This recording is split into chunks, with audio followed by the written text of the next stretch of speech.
You're listening to the Adventuring Party for the first week of May 2023. This week, it's the beginning of the end for the Tome of Gygax.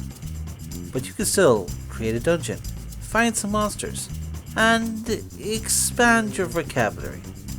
The Adventuring Party, discussing tabletop-related gaming the Irish way.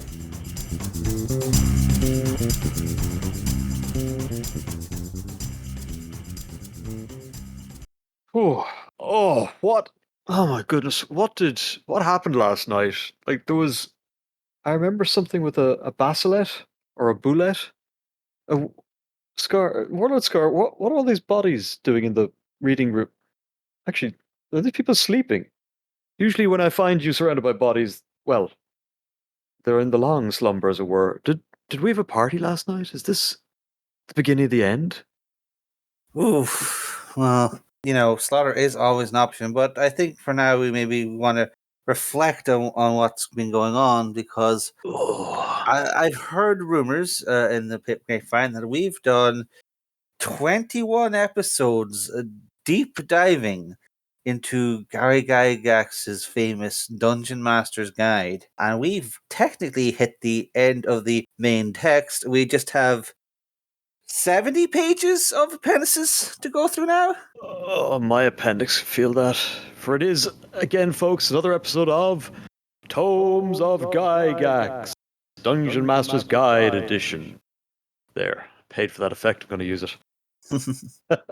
Yes, and we can see the finish line from here, but I think by mutual agreement we've decided we're not going to get there in this episode. But this is, as I hinted, folks, the beginning of the end for our dive into the first edition DMG. And I gotta say, I think it's ending pretty strong. Not our coverage. Our coverage is awful. I wouldn't even deign to call this analysis, but the book ends a lot stronger than I expected. Yeah, the appendices are really densely packed with usefulness, we'll call it, and the different elements that you can throw together for your campaign. Some better than others. Some are, have infamous for various reasons, but we'll get there. Well, yes, we start off with what was probably one of the most popular features of this original Dungeon Master's Guide is Appendix A, random dungeon generation, and at the end, the instructions for solo play. Yeah, notice those. That raised an eyebrow, right? Surely this is a social game. But sometimes you just want to sit down with some graph paper, grab some dice, and noodle away. I suspect, again, remember, Gygax was pretty much the mouthpiece of TSR at this point and would have been getting constant letters asking. I would have seen in all of the various fan magazines the constant demands for ways to play without a group. It would probably have bewildered and slightly offended him, given his ability to summon up basically everyone who goes to Gen Con at a whim and have them drive 300 miles to have a game at his house. But he would have been aware that there's a massive market niche for solo gaming even in these early days of the RPG scene. I mean, it's not like it's a very long segment. It's 4 lines really, just split up. It's a tiny piece of a page compared to the 3 pages of random tables to actually generate your dungeon. It might be short. It might have had. I think it's hard to estimate really how much impact this section might have had on pretty much quite a lot of entertainment going forward. You got to place this in its time. This is what, 77? 79. 79. A few years later, in the BBC Micro computer is released a couple of years later in 81, and there's other bits and pieces like that. It is not hard to imagine some geeky kid sitting in their bedroom, poring over these solo play rules and rolling up the stuff from tables. And a couple of years later, they get hold of one of these early home desktop computers, and they realize that so much of this could be poured into a database, which will then start generating dungeons. I'm pretty sure one of the very early video games is just DND small case, and they did the rounds around the early college intranets of America. Makes perfect sense. And think about where that goes after that. Like, you've got multi-billion dollar corporations that exist now off the back of, well, yeah, I can fit all that. Here's a way to procedurally generate. Someone's worked it all out. I just have to type it all in BASIC or whatever, whatever the programming language is at the Only time were. 3 pages of code to put in. Well, you probably have to do an awful lot of interpreting each time, but Oh, it's not simple, but it wasn't there like old BBC Micro and Spectre magazines that like the first 3 pages of the magazine were, the editorial ads, and the rest was type in this entire game into your Sinclair Spectrum. yes, and there would then be a couple of pages of letters troubleshooting the typos for the previous edition. This is real. This has really happened. Yeah. I remember I was a Commodore 64 kid, so a little later on, you actually have graphics at that point. But I remember encountering similar stuff. So, just laid out in BASIC, and you'd pop it in, and out would pop some sort of mediocre little game. But yeah, like this is where MUDs start. This is where basically any dungeon crawler you've ever played on a computer starts pretty much here. It's a useful appendix, but its impact later on pretty much everything we do in the hobby after this is kind of crazy. Any bits of it in particular that stand out for you? Any table you'd like to turn on our attention to?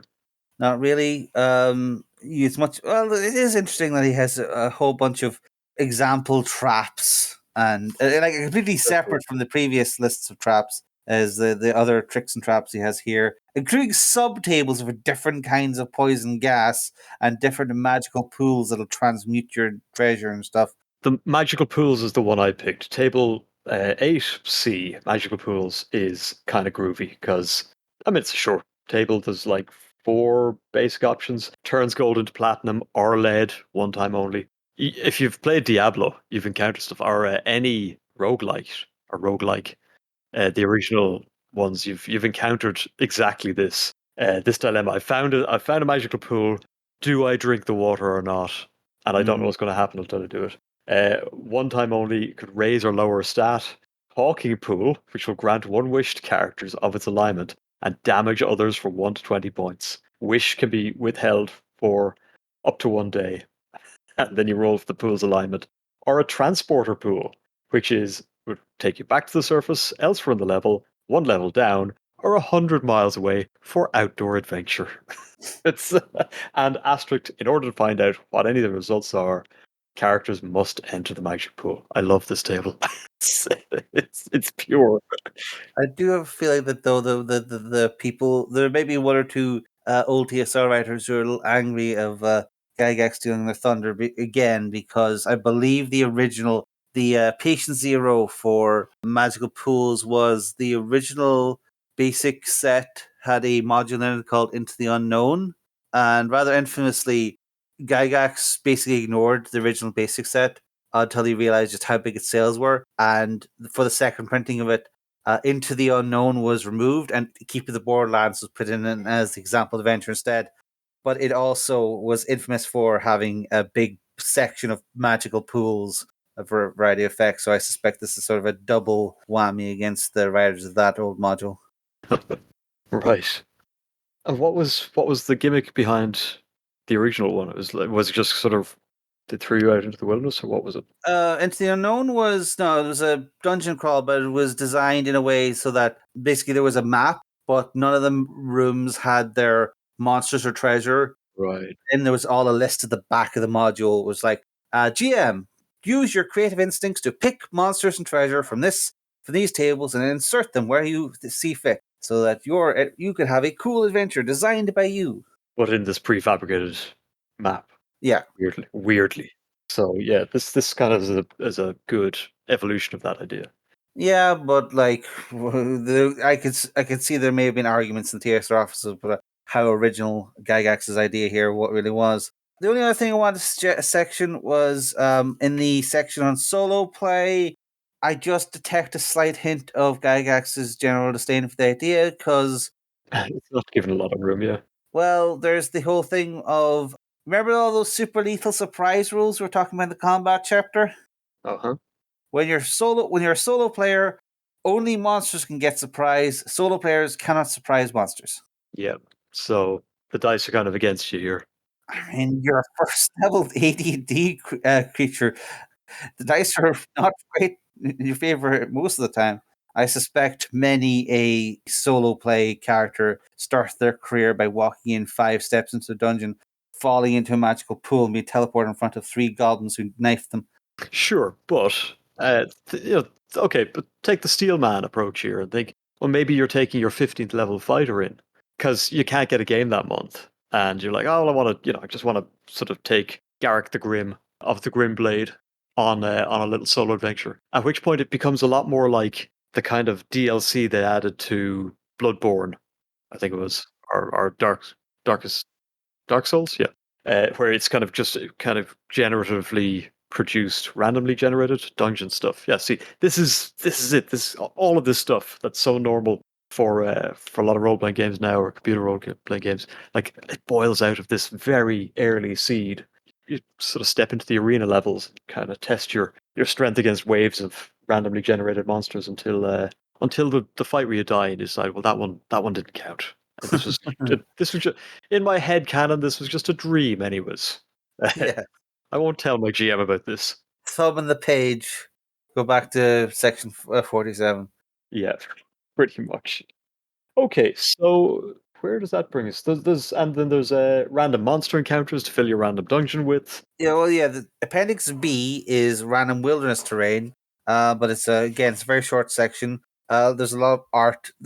For some reason, the appendices are where the artists really went wild. It seems that this is where Gygax gave them enough space to really start filling things up. Yeah, for the first few of these appendices, all of the bottoms of each page have these kind of tableaus of adventurers fighting various monsters, and they're cool. They're good. They work pretty well. Although that's not the next piece of art I really want to talk about. Oh, we'll get there. We'll get there. Oh, that's a bunch of Sturges. Cool. So Sturges in silhouette. That's also good. Right. On page 177, I believe those are Sturges. Yeah. But yeah, Appendix C is a very important one for a lot of things. Is the random monster encounters section. What do we say about it? I mean, random monsters. Yes, perfectly good idea. Yeah, it's good. What I will say definitely about it is that it's comprehensive. Yes. Dungeon encounters, underwater encounters, astral ethereal, psionic encounters. I never really paid much attention to psionics, but they're baked in at the very start of the game. Like psionics were definitely a thing that they were always a sort of an add-on later in later editions. You'd get the psionic book to add to your game, but they're kind of in there at the start. I do not know what the patient zero for this, whether it was Gygax himself being really into 70s crystal nonsense, or if one of his players sort of insisted on everyone should have a chance to have psychic powers, and Gygax, out of some obligation, just or a refusal to throw away any rule that he ever wrote as some form of content, just kept them into the main books, and they persisted there.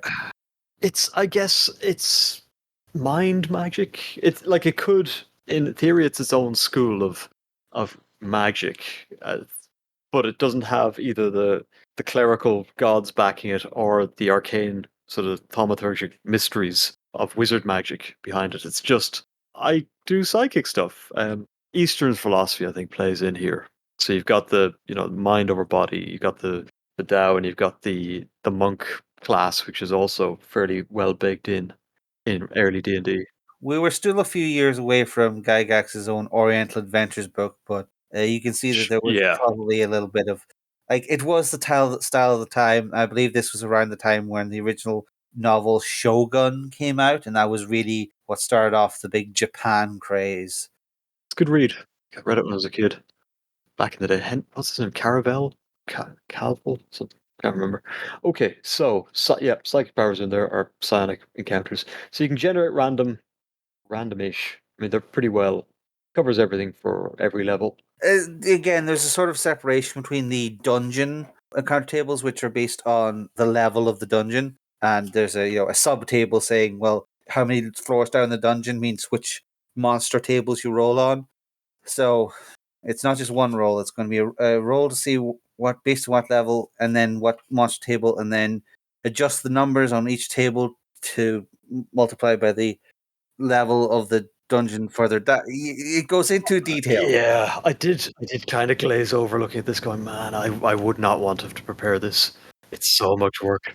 About 2 pages dedicated just to these guys actually have character levels, and of course it's not put in anywhere natural. It's just at the end of the level 1 dungeon table to say, oh wait, I should probably explain what an NPC is and how many magic items or levels they should have.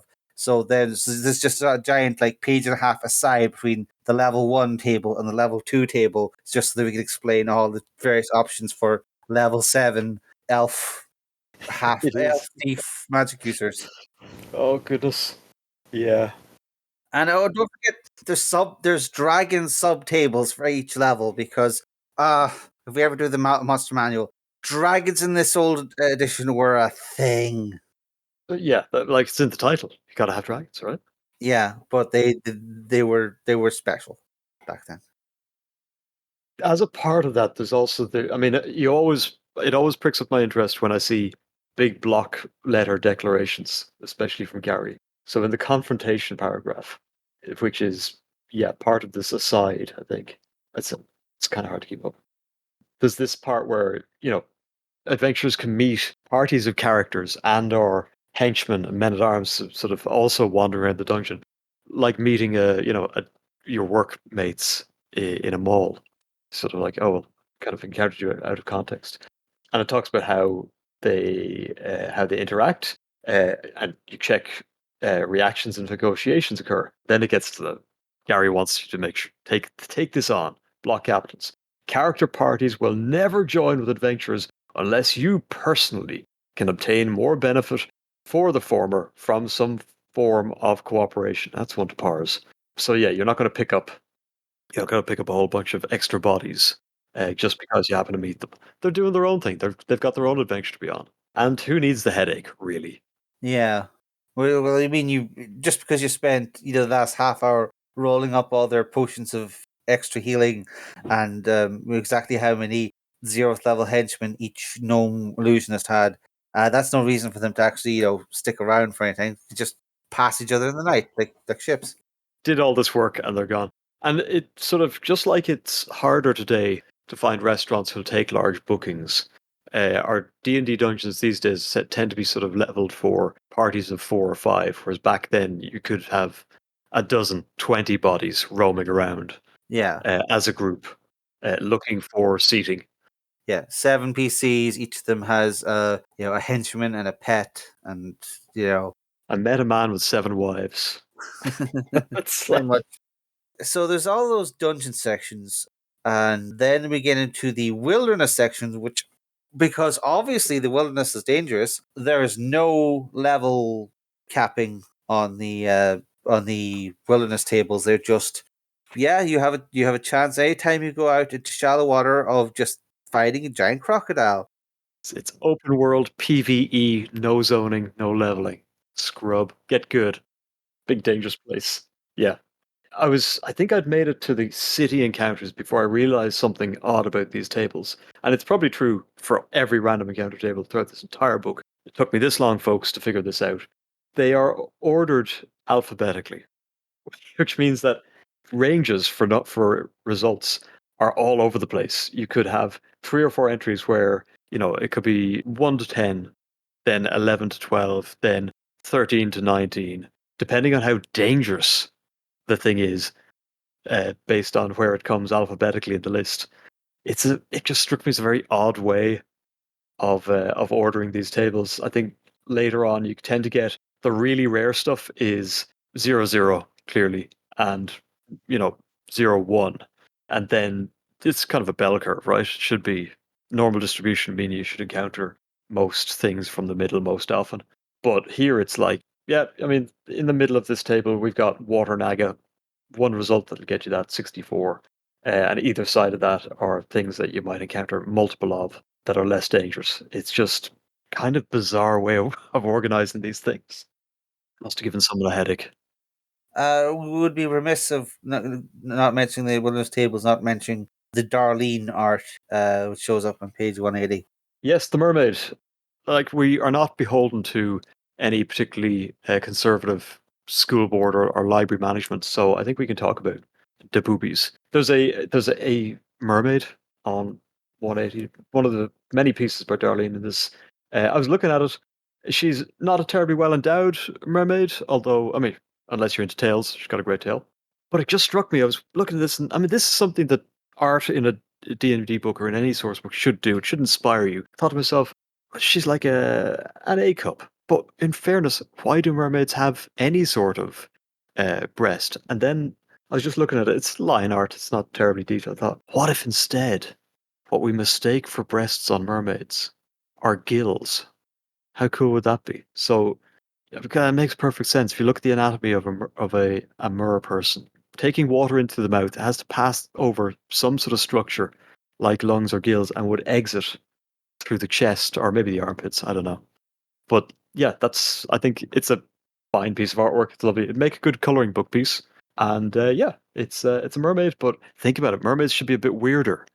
Mermaids should have gills somewhere. I'm sure why not put them where on a mammalian female there'd be breasts. Instead, you have these kind of gill flaps.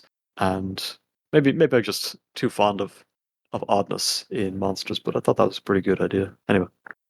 Whatever inspires you, man. Anyways, what exactly? Yes, I'm just going to cross that off the list. There, that's my idea. Well, thank you for coming to my TED talk. I mean, one of the elements of this might distract you from the next page, where it turns out that because of the way that astral and ethereal encounters work, you have 1 in 400 chance of every time you're on the astral or ethereal planes that everyone in the party dies. Lovely. So like a roll, roll one twice. Yeah, you have a 1 in 20 chance of an encounter on these astral planes, and then on the tables for these, each of the 20 results is a magical storm blows you off into the distant reaches of space time, and you all die. Eh. Oh yeah, and the party is killed. Yes, but unless well, you get a saving throw versus magic. Oh, okay. Well, yeah, but yeah, it's But yeah, you die. So I thought these were interesting. So you've got in these astral and ethereal encounters, Gygax summons these sort of ideas called the psychic wind for the astral plane and the ether cyclone for the ethereal plane. And it just struck me that parties must have spent a good deal more time in the astral and ethereal in old D&D than they do currently. Like the ethereal plane is something you occasionally access, usually by story fiat in modern D&D. Some spells will put you into it, but you're never there for very long. It's kind of a place you get through pretty rapidly. It's where ghosts live, I think. I think again it's one of those things where stuff like astral and ethereal planes was a big thing in the 70s in the psychic crystal subculture, which I'm almost certain that Gygax was at least a little bit into. I wonder why. Ugh, How yeah. could that be? Yeah, it was clearly, but those were his people. College, the 70s, everyone's hair is long, the Dead are touring. It's all pretty good. So why not? Like I think it'd be interesting sort of ground to cover again in modern D&Ds. Like, is there a more kind of detail? I mean, we've got the planes, obviously. Yeah, I think that's sort of the thing that happens is that Gygax then released the manual of the planes, and people got way more into the planes than into the concepts of the astral. And then Planescape came along, and honestly, I think Spelljammer resetting all of its stuff onto the astral plane may be the last hope to get the astral plane to be relevant again. Yeah. If I had to conjure with it today, I think I'd sort of make this distinction. The astral plane is the plane of living spirits. You could astrally project, and then the ethereal plane is the plane of dead spirits, Yeah, or ghosts and ghouls stuff. and ghosts and things like that. So you could have this kind of light and dark shadows of the world of the prime material. That you could, there could be interesting story ideas there, and obviously you populate them with different kinds of fae and spirits and jinn are in the astral, and then ghouls and ghosts and things are in the ethereal. But anyway, food for thought. What this sort of stuff is for. But here it's a bunch of tables. Here's the things you can encounter, and talk about how you perceive into the different planes. What else can we say about? Oh yeah. So I just want to. I know we're sticking at these encounter tables a bit, but there is actually a bit of wild stuff in them. Oh yeah, I've got more notes. The psionic encounters table is an interesting one because much like the astral encounters can summon up all kinds of stuff, psionic encounters can cause a couple of things. Because okay, from my reading of this, every time you use a psionic power, the DM is meant to roll a d4, and if he rolls a 1, you have a psychic encounter in the next round. And these could be anything from a couple of psychic moles just show up to, leech off your powerful thoughts, to the Demogorgon showing up. Hey, I know that guy. Now, bear in mind, you probably use that psionic power because you're already in an encounter. Yes. So you've got a waiting list at this point. Pretty much. But yeah, it's just like the Sonic Encounters table is completely unbalanced. And that means that every monster that Gygax thought should probably have a psychic power in the book, which includes all the Devil Lords, because, obviously they should have all the powers. So they could just show up. If you're level 1 and you're fighting a kobold and you decide to use your make kobold sleep power, and then Demogorgon shows up and you're just like, you start to realize, maybe these psychic power rolls are a bit weird. You're the GM and you start to think, maybe I should have trimmed this list. This is a little OTT even for a rando GM. How committed do you have to be to the rando lifestyle to honor some of these results when you're trying to get through an encounter? Yeah. I'm sure there's advice somewhere saying to ignore stuff that doesn't make sense, but we're looking at the tables that were printed, not the ones that Gygax hopes you'll be able to improv in the moment. At least if you want the Demogorgon to show up, there's a chance he will. I mean, certain GMs would love to have the Demogorgon show up at level 1. Well, he kind of does. Like that's not a terrible way of kind of setting a scene for your campaign. He'll show up. You shouldn't fight him. This is a perfect opportunity to practice running away. Okay, Demogorgons aside. Yeah, on the same page, there's apparently a section for random castles. So we're on our what?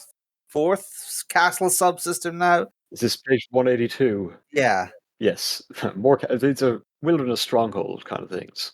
Yeah, the implication, and this is kind of wild. This is very, was it like post 30 Years War anarchy? This is where you get your whole points of light vibe that they revive for fourth ed. Is this idea that you wander around in the wilderness and you stumble across these castles full of armed men with a random chance of having fighters, wizards, monks, or whatever in charge of them. 1% chance of finding the Bard King in one of these random castles. Did Gygax ever visit Europe? I honestly doubt it, but I bet he read a lot of books about it. I kind of love this though because it sort of transposes what you can see in the modern European landscape, which is if you wander around, you will just see random old bits of castle that no one gives a tinker's curse about, just sort of left in the middle of nowhere.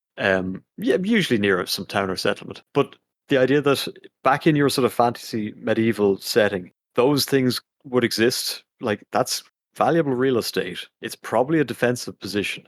The idea that it's just sort of left to rot means that there's have there been successive kingdoms and invaders and conquerors who've come through here, and you're so late into this series that we've just got random spare bits of castle lying around that no one really cares about. It's so weirdly anachronistic.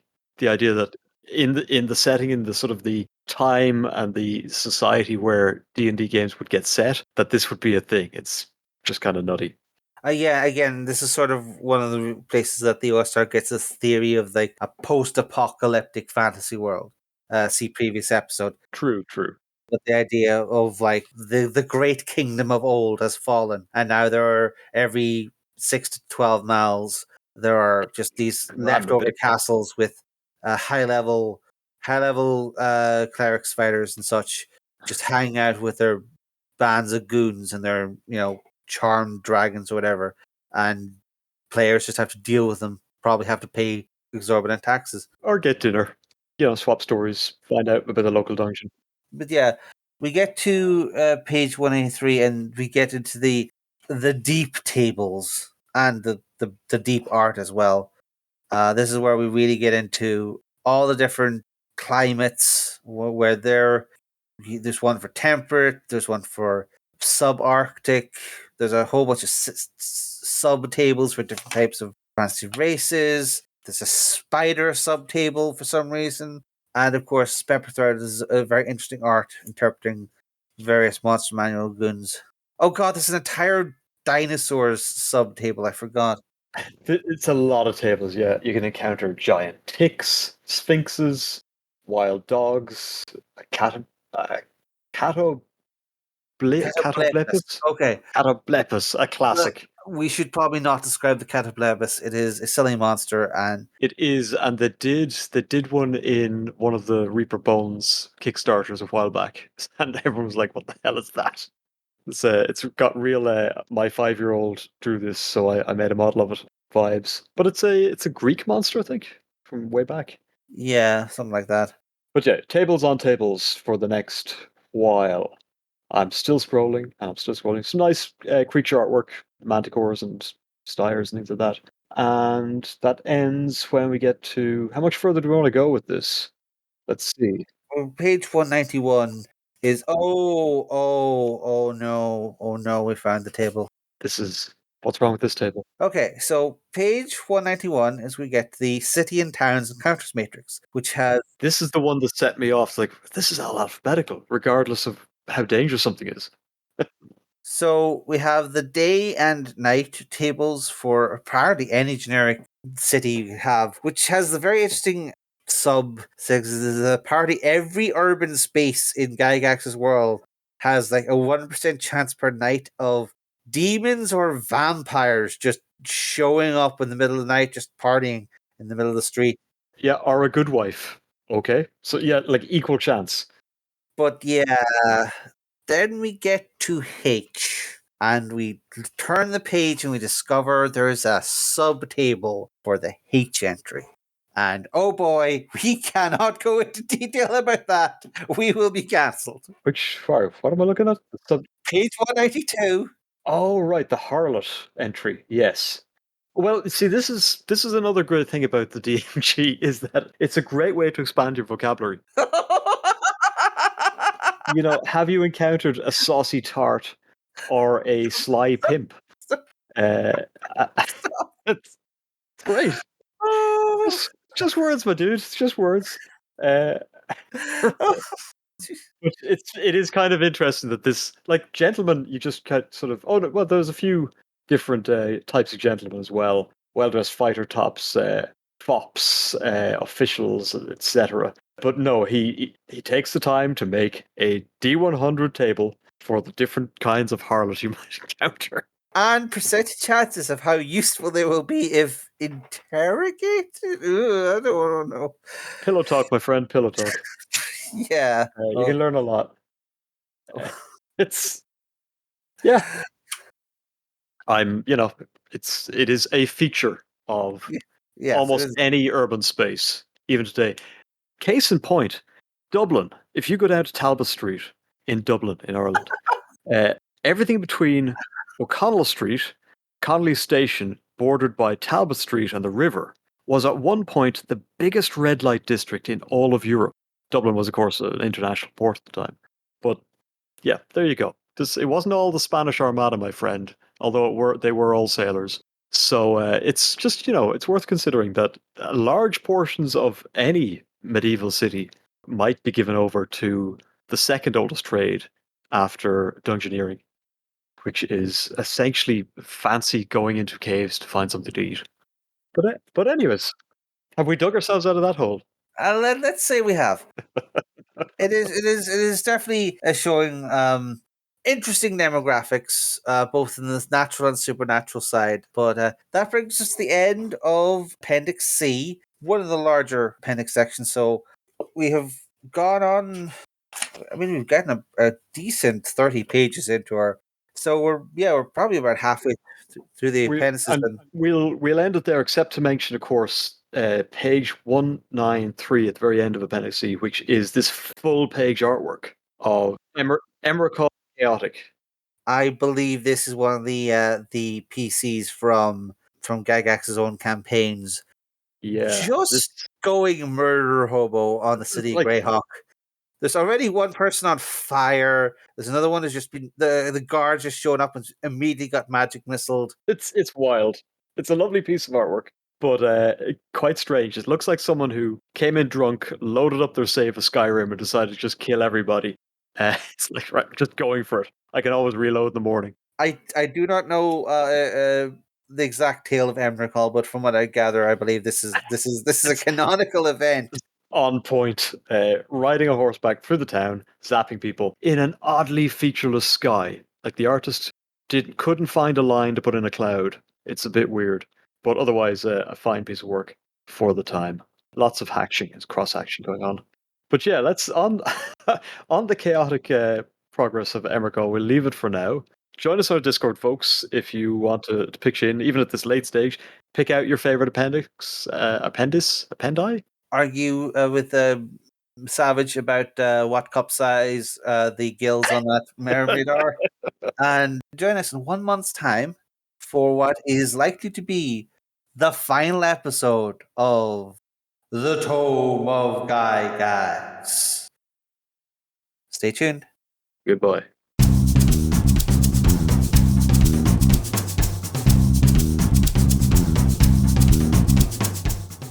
Thanks for listening to The Adventure Party. You can find show notes and links to things we've mentioned at www.theadventuringparty.net and on our Facebook page.